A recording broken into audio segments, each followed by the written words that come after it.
E as in Eric from Follow Leader Canine. I'm here with none other than Gogo. Gogo is a young Malinois puppy. Been through, I think, 4 homes. She's not even a year old. Very common with this breed. Right now, we see a lot of these dogs in the shelters because they are a lot for people to handle. And when they don't get that early socialization, training, off-leash trained, impulse control, learning how to settle, they can be a handful. Gogo is really sweet, super affectionate, super cuddly, but still she can be a handful. She can start vocalizing, making crazy screaming sounds. She can get very pushy around doorways and stuff and try to squeeze by you. And she's very determined. So like you open a door and you'll be like, wait, and she'll just try to squeeze by you. And you try to close the door and she's like, you're not closing that, I'm squeezing by. So I want to just go over briefly, what do we do with this type of dog? A high drive dog, not necessarily focused enough on toys or food just yet to get a lot of training done, because the dog is a little bit distractible.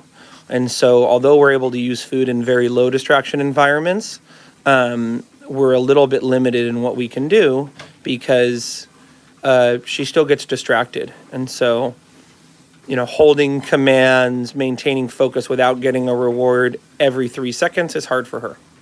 So I want to briefly just go over what are the foundational things we'd be doing week 1 with a dog like this, okay? One of the primary things I think we would be doing is just an insane amount of structure. And so like today, for example, I let her out of the crate. This morning, she came out, she started making these sounds. I just put her right back in the crate. I opened the crate again. I realized, okay, I need a leash on her. I put the leash on her before she even got out of the crate. And then I got her out of the crate with the leash on, and using my, decade of leash skills, was able to then get her to settle. And then I let her out. She did a down, and then I let her outside. And she was out there quietly for, 20, 30 minutes, going potty and just hanging out. Okay. When I let her out again for her next time out, she came out again and she started vocalizing and then jumped on me, and I immediately just put her right back in the crate. I didn't get upset or anything. I said, nope, back in the crate, put her back in the crate.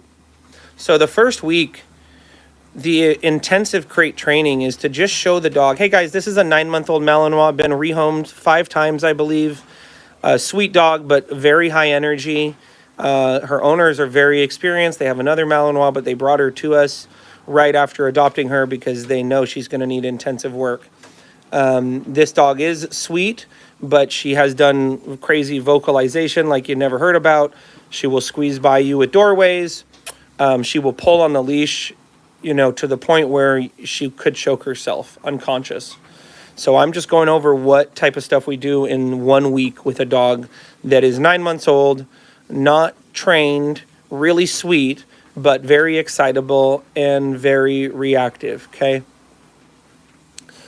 So a lot of it is just structuring the environment by using the crate and just explaining to the dog, hey, it's not even possible for you to be in this headspace around me, to be in this headspace when a leash is attached to you, to be in this headspace in my house, in my yard. It's just not even possible. If you are in that headspace, we will put you away. And then we'll let you back out again, okay? That simple act of creating the dog as a consequence for them not listening or being too excited is very effective, okay? So the first thing we've done is intensive conditioning with the crate, okay? The second thing we're doing is we're not exposing her to other dogs yet, okay? She's so obsessed with dogs at this point that if she sees dogs, she really doesn't have much interest in food, have much interest in toys. And although one day I would, hey, come on. No, come on. Good girl. Although one day I would want her to be able to play with dogs, it'd be great. I don't want a dog that's going to be pulling me down the street to go up to dogs. And these types of dogs, they're so play-oriented, they could be very frustrated about, hey, I got to go up to that dog. I got to see if they want to play with me. So we have worked on neutrality, okay? Working on creating neutrality. So just having her be here, there's 10 or 12 dogs on the property, and she's just hanging out. She's able to watch them. She's able to see them walk by, but she's not barking. She's not playing with them. She's just observing them. And if she gets too frustrated, she starts crying. We just put her away. So at this point, she's usually about 50 feet away from the dogs in the lower part of the property. And then in the kennel room, there's dogs right outside of her kennel sleeping in beds, and she's in her crate. So she's just learning from helpful mentor dogs. Hey, this is how it is in a house. You're completely calm. And last night, she's in her crate, and my Amaniti's sleeping outside the crate. And, she's just learning. Oh, in the house, you're calm. Eric gets up to go to the bathroom. He does something. No big deal. You don't need to stir. Oh, nice. She's cleaning my treadmill for me. So, yes, believe it or not, we have not exposed her to dogs. I don't believe I have enough of a relationship with her established where exposing her to dogs is not going to kind of undermine the trust and the respect that we're building. It's almost like, you have a child and they're just learning to mountain bike. You're just practicing mountain biking, and then you send them down this trail that's pretty intense, and their skill level is just not quite up to that level. And that's where I think with her, she's just not quite engaged with me. There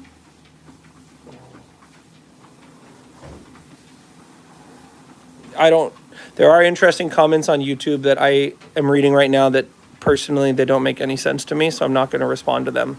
Come on. I do appreciate comments on YouTube. If they make sense, I'm happy to respond to them. So not exposing her to dogs, rather teaching her, hey, just hang out around dogs, be neutral around dogs. Okay. The third thing we're doing as far as exercising is we are doing this type of exercise, treadmilling, for an hour a day. So we're getting her on her treadmill. It's a very stable level of excitement, and this will actually tire a dog out like this in a lot of cases more than getting her super, super amped up.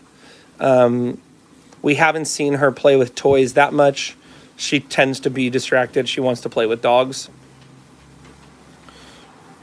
So we're doing this treadmill work and just, not only exercising her, but also getting her used to just prepared for walking on a leash eventually, where you just walk at a similar pace. You're not distracted. You're not smelling.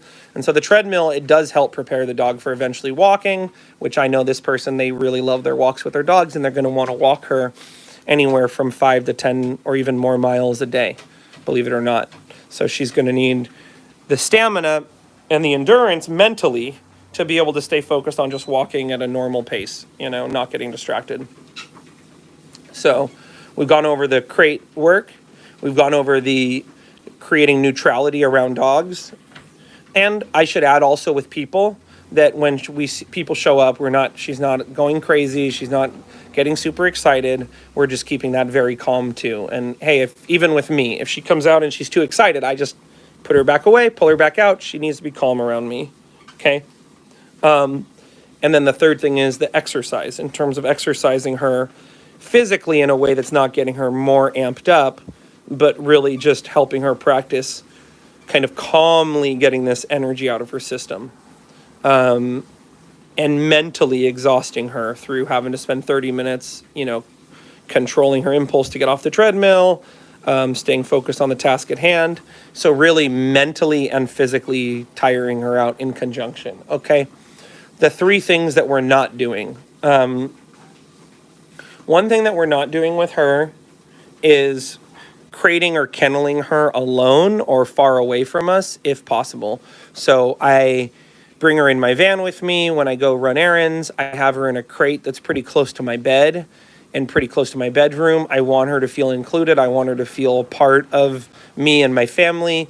These types of dogs are really sensitive, and they're all about building relationships. And I want to have her understand, hey, I know your people are going to want you in the house. I know they're going to want to be able to take you places. And so right off the bat, hey, you get a good relationship with me because I'm going to take you places and you're going to be sleeping, right next to my bed in your crate.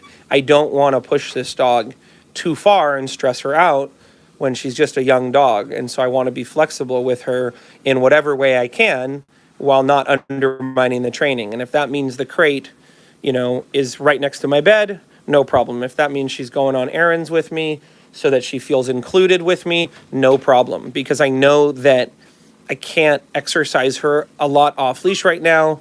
but I know I can give her the ability to spend quality, calm time around me. Once again, developing neutrality around me.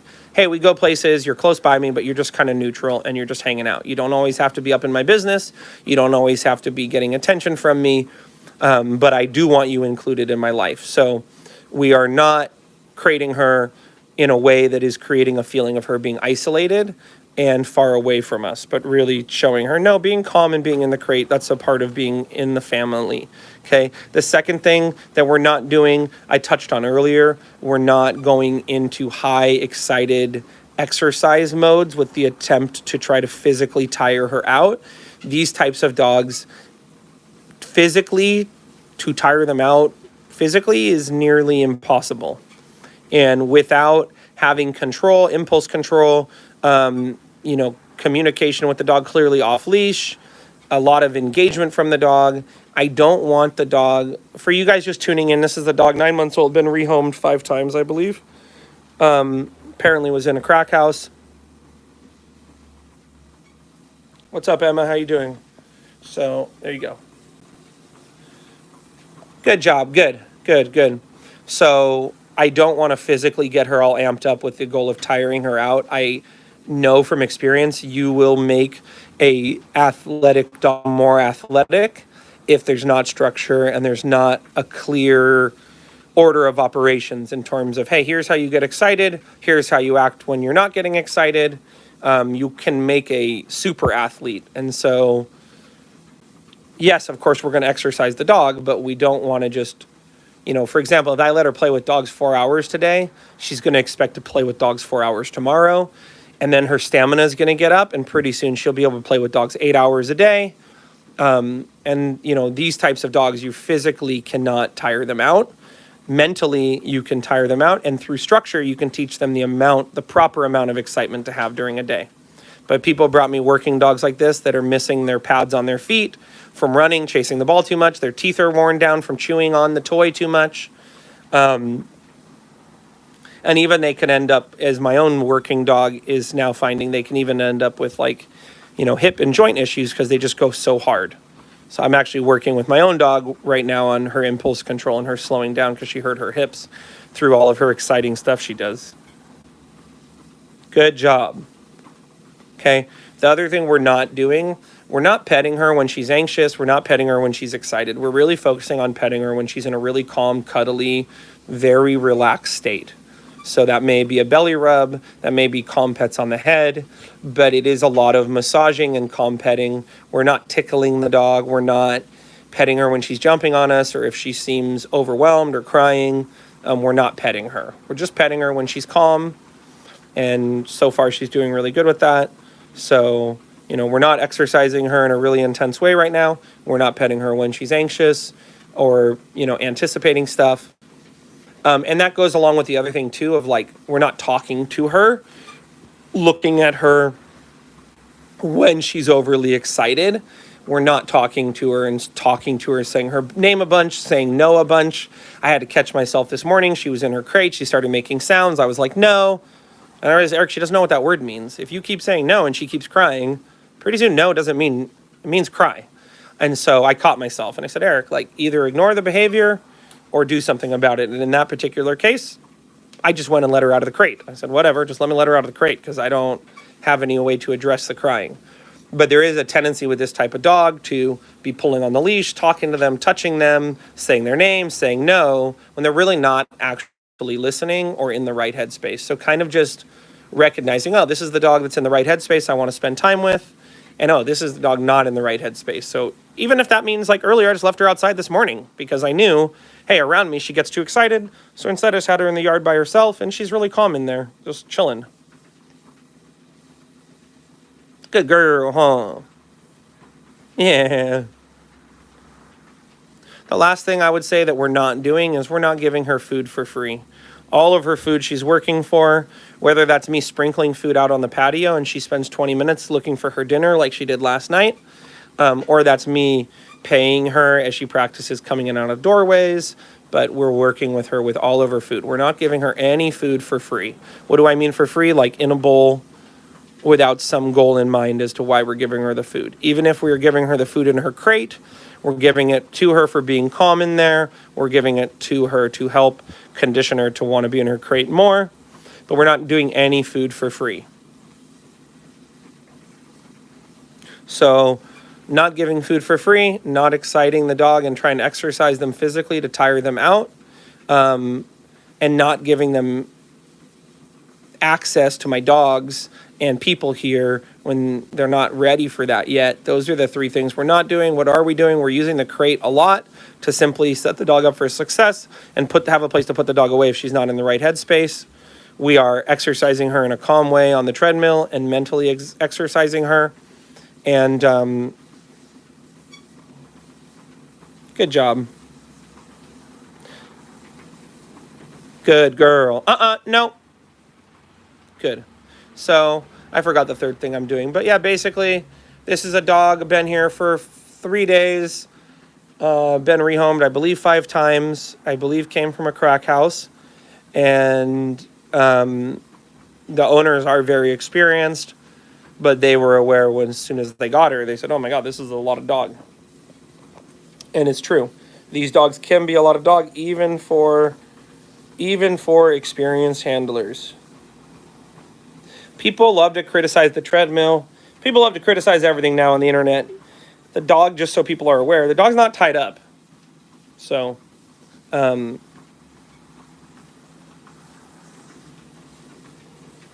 dog is not tied up. So this is like somebody criticizing the treadmill is like me going to the public gym and seeing people exercising on the treadmill and then being like, oh my God, what is happening to these people? They're on a treadmill at the gym. These poor people. It's like, they're exercising, dude. Maybe if you were more into fitness and exercise, you would understand the value of a treadmill. Come on. I don't mind that she got off there. That's not a problem. I don't care. But nope.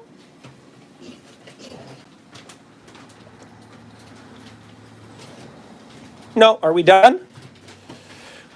When we end her treadmill, we're going to put her back on here. She's going to spend 5 or 10 minutes now calmly hanging out here. Come on. Come on. There you go. Okay. So she's going to spend some time hanging out here now. No. Okay. That's a very dangerous behavior of her slipping out of a collar. So we got to adjust this collar. It's too loose. She just slipped out of it. I love these thick, big collars. They're awesome. But the dogs will slip out of them. So I got to adjust that right now. No, stop. This type of dog, first of all, you can't let them win, but also you can't wrestle them. If they feel that you are struggling to control them or communicate with them, they're not dumb. And they're very adept at recognizing, oh, this person doesn't really have control. No.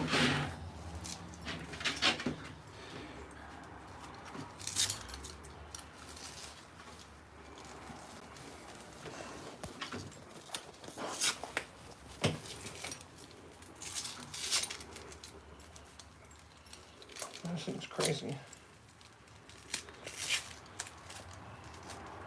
But yeah, people don't wrestle with this type of dog, whether it's with the leash, the door, anything. Just avoid that feeling of getting frustrated and physically trying to tell the dog something that they don't understand. So that's why just putting the dog away is so important.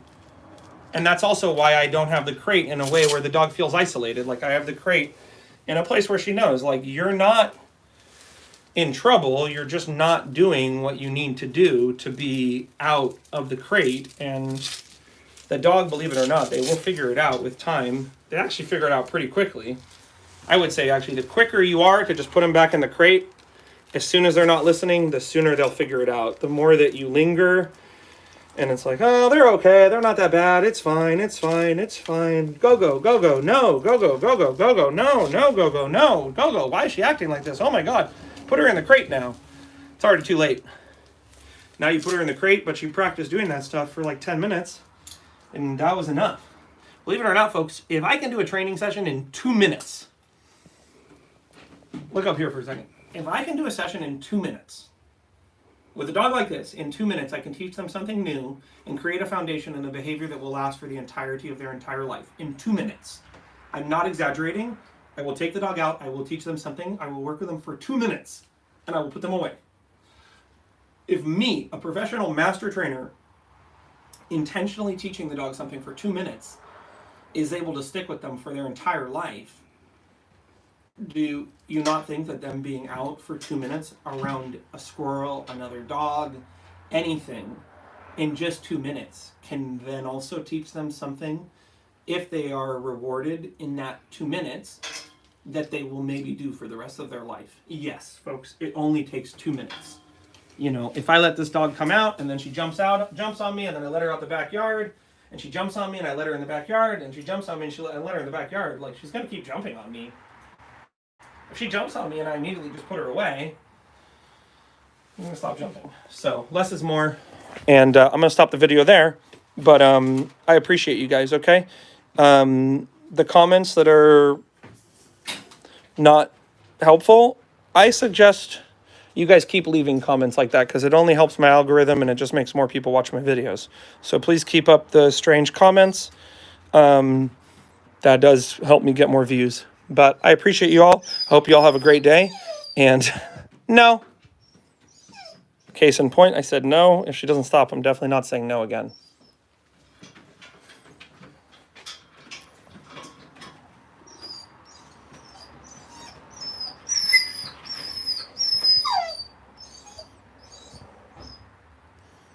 No.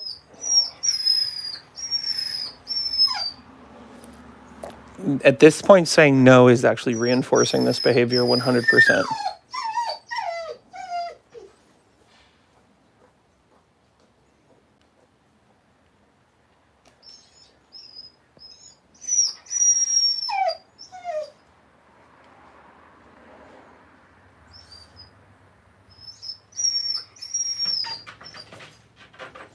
Good. So I just didn't say anything to her. I just completely ignored her. And then on her own, she's like, oh, maybe I should lay down. Maybe that'll get attention from him. As soon as she laid down, I was like, yeah, that's what I wanted to see. It's going to be the same thing here with this doorway. No.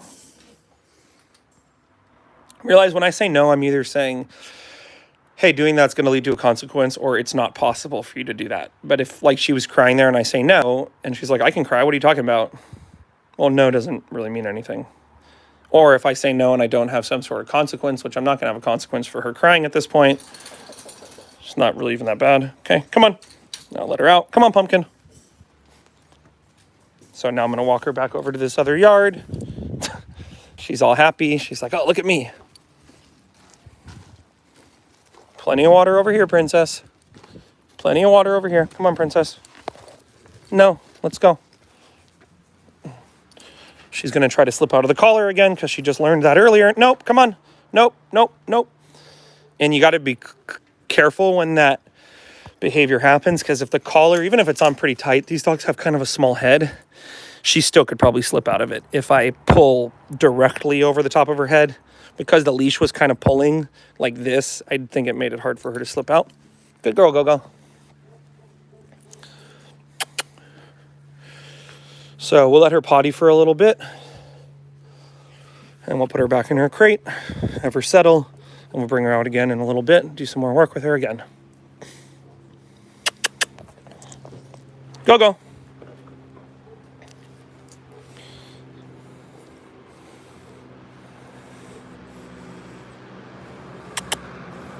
Leave it. Yes. Primarily what I'd be working with her on with food today is this type of exercise. You can see even with a person there, she doesn't want the food. So I'd stop working with her with food right now. I'd just be like, oh, cool, I'm not going to give her food right now. And believe it or not, folks, like that's a training opportunity right there. And that would be the end of the session. Hey, I pulled out food. You didn't want food. Okay. Session's over. But if I like try to re-engage with her with food right here, I'm kind of playing into her lack of food motivation. Like I'm kind of teaching her, hey, food will always be here. So typically if I offer a dog food and they don't take it, I mean, I'm not offering food for another, even if it's in the same session, I may not offer food for another 10 minutes and just go, okay, well, I guess you're going to work for free. And then after 10 minutes, the dog's like, hey, I go, hey, do you want food? They go, oh my God, yeah, I want food. Okay, all done. So, nope, all done. So all of this stuff of her just even being out of the crate and being like, oh, cool, I do what I want. Like I pull on, no, you can't, sweetheart. I know, because you get too distracted and then you get too crazy, okay?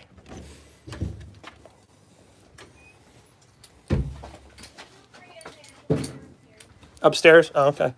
So put her upstairs now. Come on, Pumpkin. Come on, baby. Good girl. Good. Yeah, I know. Wait. Okay, come on.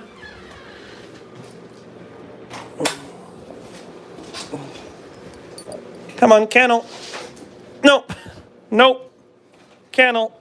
Nope. No. Kennel. Good girl. Nuh-uh. This is a lot of this stuff is where if your skills aren't up to par, even your handling skills and ability to just grab the dog and tell him, hey, get in the crate. This type of dog will get away from you.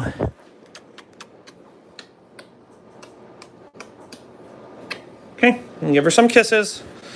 Close her crate. Put food towards the back. See, low food motivation. Doesn't want this food.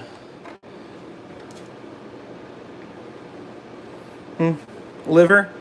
Took liver. Normal food. Not into the food. See? So, what we primarily deal with over and over again in dog training, the two primary issues: distraction problem, which is a lack of motivation for the reward that I have. I would venture to say 90+% of all dog training problems are actually a distraction problem. The dog is distracted by something that they want that's not there. So I'm gonna end the video here. I love you all. Take care.